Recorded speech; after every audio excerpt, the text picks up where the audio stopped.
Welcome back to another video, pilots. Today, 343 has teased something called the UNSC Archives, and IGN has released an article and video talking about and showing off a new asymmetrical arena map named Streets. We also got a bit of insight from some of the map designers and a hint towards some other new maps. To find out more, stick around to the end of the video. Without further ado, let's take a look.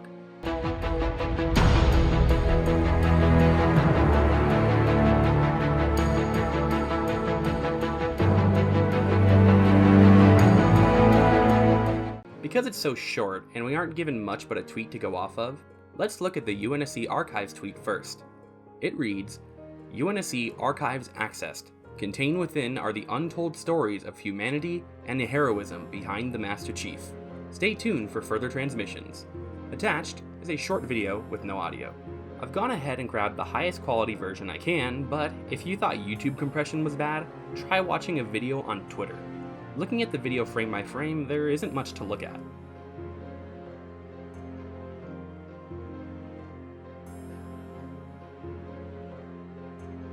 We get the UNSC logo with a bit of text to the left and right. It's really hard to read out. In fact, I can't glean anything of notice from it, even after doing a 2x resolution upscale and messing around with tone and contrast. Let me know if you can read anything from it. Then, we get to what is essentially the title card for this series, as I will call it. We see System Database on the left, Orion 2 Mjolnir Development in the middle, and to the right is a version number and a logic unit number, or LU.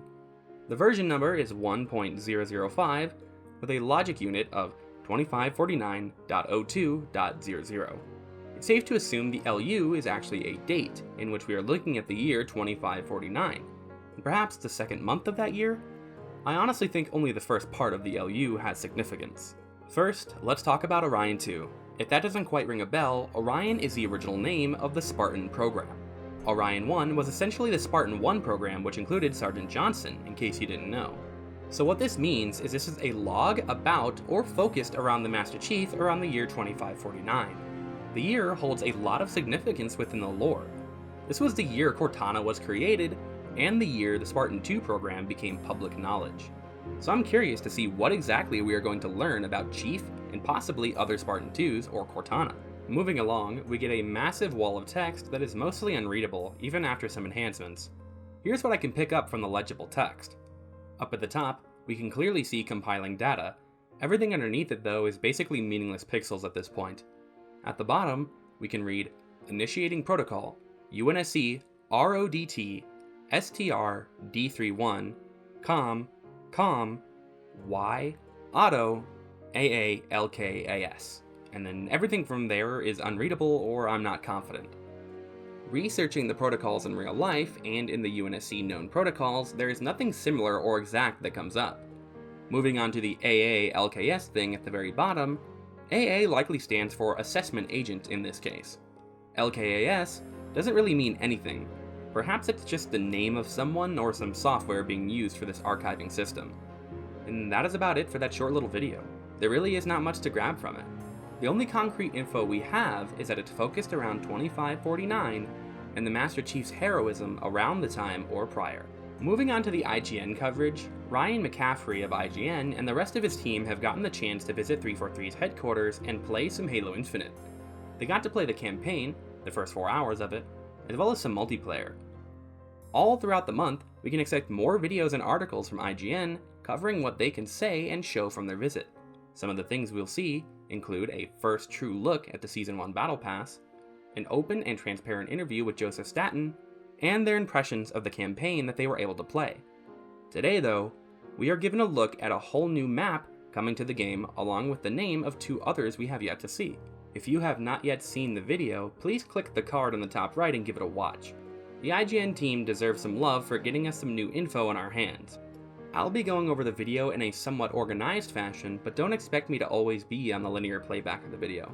With that in mind, let's start breaking down some of the things said and seen in this video and new map. Ryan is joined by the lead multiplayer level designer, Kaylee George, who is going to be guiding him along the map. Immediately, we can see tons of details in this first area. This map takes place in the streets of New Mombasa, given the New Mombasa Transit Authority logo seen right away, and this spawn is inside of a subway lobby. We can see this station connects to two other stations, Hope and Makupa stations. These are references to Sadie's story from Halo 3 ODST. Hope and Makupa Station were locations in the audio logs we got to hear. Makupa Station was the one Virgil stopped the train at. Hope was one Sadie would have passed through on her way to her destination. Makupa Station was where the commissioner kidnapped Sadie and kicked off the whole story. Nice little detail there, 343. Moving on, they mention all the verticality on the map. This is definitely a map with a lot of sightways. It reminds me a lot of Plaza from Halo 5, but with a much cleaner aesthetic to it. I personally enjoyed Plaza, and I'm glad to see a similar style map appear in Infinite. This map should be fun for SWAT or Infection, with all the surprise angles there appears to be. Heading up the stairs, we see another sign saying the street it exits out to is Kenya Street. We also get a nice look at the ticket purchasing stations. One has a really cute pigeon on it, probably signifying it's out of order, hence the construction outfit. Then, on the right, we see a sign for The Corner, since 2544. What appears to be a restaurant or grocery above the station's lobby. 2544 is also the year the UNSC Infinity begins construction. We get a good look at the train schedule board, but not good enough to see the actual times. We do see it's 6:51 a.m. on the map. I wonder if this will change to match the time of either 343 headquarters or real-life Kenya. When turning around to walk outside, we see some posters on the wall. Most of these appear in the map bazaar and don't have anything new on them. From this balcony, we can see a sign for Goss Lemonade and a small poster saying Bazaar in a room to the lower left.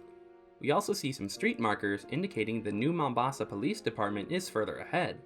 To the left, we see a Welcome to Mombasa neon sign, accompanied by a Kenya Vibe sign, which we later see in the trailer is a bar/hangout area. It then cuts to an in-match fight, but we get a nice look at the digital ad space for Goss Lemonade, with the slogan, "Drink like a Spartan, be a Spartan." Also, you don't want to miss this stunning deal. Every 99th Goss is free. How generous. We also get a new propaganda poster shown off that says, "Why We Fight," overlaid upon a Spartan wearing Mark 5B talking to a young child. The text above is hard to read, but the yellow subtext underneath says, "Today, tomorrow, forever." We see a restaurant or bar called The Dugout, which serves the cheapest Mamba drinks. I don't think Mamba is actually a type of drink, but rather just a shortening of New Mombasa, saying they have the cheapest drinks around. To the left of that street, we can see a building with a sign reading Nairobi, which is the capital of Kenya, and the location Commissioner Kinsler tried to flee in Sadie's story. Then we get a close-up of some posters and flyers on the wall. What's new is the new Mombasa poster with the subtitle "The Future is Now" and what looks like a menu for a place called Mercy's Corner. I'll not attempt to read out those menu items as I will butcher their pronunciation.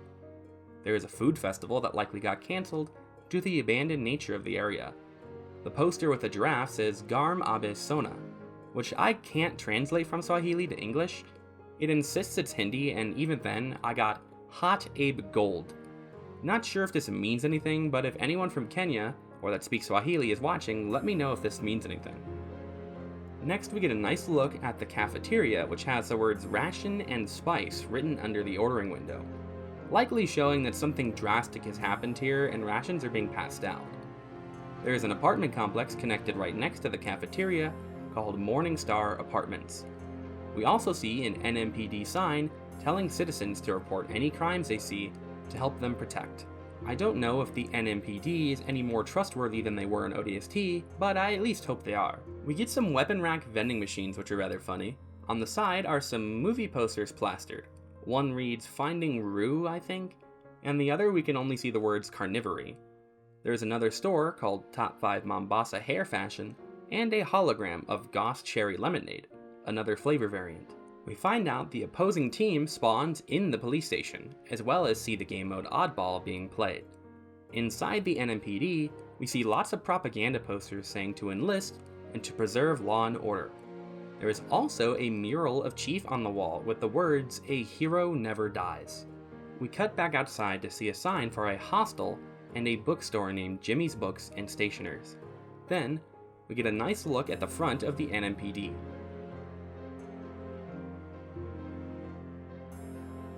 We then get to see a cool arcade sporting a scorpion tank in its sign. Very interesting to see all the UNSC and military propaganda so interwoven into everyday life on Earth.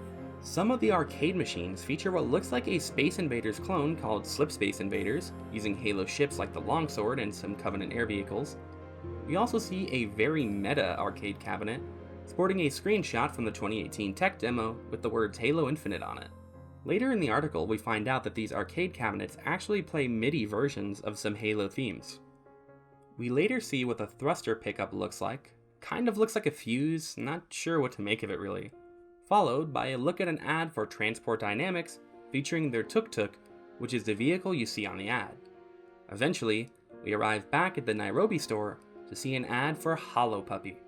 It appears to be an AI companion, like a dumb AI we have in multiplayer, but one based on a dog. I'm hoping this becomes a personal AI we can select. We get a nice look at holding the oddball in first person.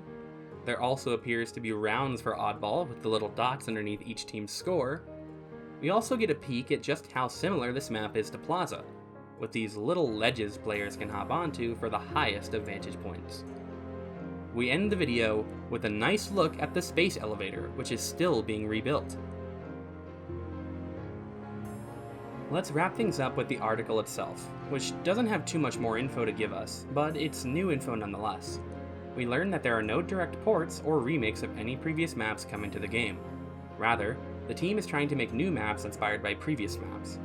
We saw this with Fragmentation, which Andrew Witt says draws from Valhalla and Ragnarok. There are two new big team battle maps named Deadlock and High Power. Deadlock is described as dramatic in that it evokes a different feel from the rest of the maps while giving a classic Halo vibe, while High Power was a basic test map used during development that was just so fun it had to turn into a full-fledged map. That about covers everything we have been shown today by 343 and IGN. I'm not a map designer nor a pro player, so sorry if I covered more of the lore and small details of the map rather than how it might play. If you don't want to miss any of IGN's new looks into Infinite that will be going on all November, make sure to subscribe to my channel as well as IGN's. If you liked the video, maybe drop a like or share it with friends on Facebook or Twitter. Thanks for sticking around to watch the whole video. I'll see you next time. Peace.